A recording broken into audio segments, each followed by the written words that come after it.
Welcome to Alan Colmes Versus, where we discuss some of the more controversial things that have been said in the recent news cycle in both traditional and digital media, the epitome of what we like to call, at least around here, fair and balanced. Joining me today via Skype, former Navy SEAL and one-time congressional candidate, 4th District in Connecticut, Carl Higbie. Carl, you've been around the media, you've been going around supporting Donald Trump, given recent events. Are you sticking by this? Sticking by it, through and through. Here's a guy who says, when asked by Jake Tapper over the weekend, would you disavow David Duke and the KKK? He says, I don't know who David Duke is. You believe him? Well, look, you don't have to know who every single person is. But he knew who he was in 2000 when he said he didn't want to keep that kind of company when he was considering becoming a Reform Party candidate. So, look, you don't have to keep that kind of company. You can't stop people from endorsing him from wanting to jump on board with you. I mean, but saying he doesn't know who David Duke is? Yeah, it's fine. You don't have to know who every single person is. Like, honestly, does it really matter that much if you don't know who, you know? It's not simply that. In 2000, he mentioned David Duke and said, I don't want to keep that kind of company. He didn't want to be associated with people who were white separatists or white supremacists. Now he's singing a very different tune. Is he dog whistling to racists? No, he absolutely not. He's not dog whistling to racists. The thing is, when you're running for president of the United States, you sleep about 2 hours a night. So I don't blame him if he's messed up and forgot one name. Oh, so he forgot who David Duke is. Well, today the excuse is that he had a faulty earpiece and blamed CNN for not giving him proper equipment. Do you believe that? It could be. I mean, if that's what he says, then he has no reason to lie about it. Is there anything that he could do or say at this point that would say, you know what, I can't support this guy?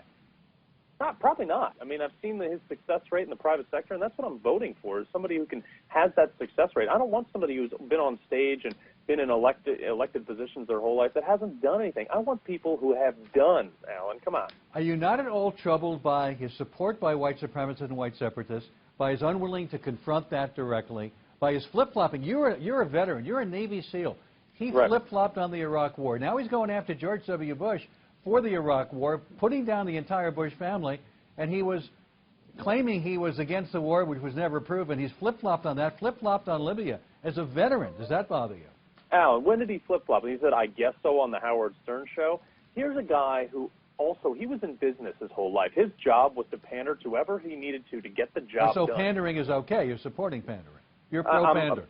What I'm pro is the fact that Donald Trump knows how to reach across whatever aisle it may be and get the job done. And now that he's going to be president of the United States, he's going to be able to reach across both aisles and say, look, all right, we had our rough times. Now let's get the job done. And that's what he's been doing in the history of his life.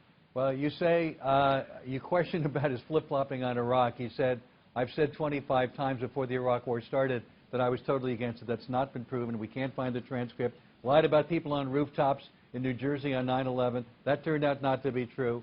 No, that was actually proven, Alan. There was plenty of thousands of people, hundreds of people on rooftops on 9/11 supporting. After he said that comment, people came out of the woodwork and say that they saw it too. No, come on, Carl. Nobody saw hundreds of people on rooftops. Was there a handful of people, possibly? But you know he's not being. Would you acknowledge that he doesn't always tell the truth? He doesn't always tell it like it is. I will acknowledge that Donald Trump tells it how he sees it, and that's usually the way it is. So you will support him no matter what he says, no matter what he does, simply because you think as a businessman, never mind he had 4 bankruptcies as a businessman. Alan, you know, everybody talks about these bankruptcies. Babe Ruth had one of the lowest batting averages of anybody inducted to the Hall of Fame, yet all we talk about is his home run. Trump has had thousands of home runs. He's had four strikeouts. Let's talk about his home runs. Are you comparing having businesses go belly up to striking out a few times at home plate? Well, I'm just saying that, you know, structurally, we talk about Babe Ruth's home runs, and he struck out way more times than he hit home runs. I think you're looking for a place in the Trump administration. Are you looking for a job with Trump, aren't you? That's what it is. No, I'm not. I'm not employed by him. I'm not paid by him. I'm doing it because I believe that he's the best chance that America has to get back on the train again. And nothing he could say or do at this point would dissuade you? Well, I'm not saying nothing, but he hasn't said anything yet that dissuades me. What would he have to say look, he went after McCain, went after veterans. He's insulted people continually. Where would he have to go for you to say, okay, he's gone too far?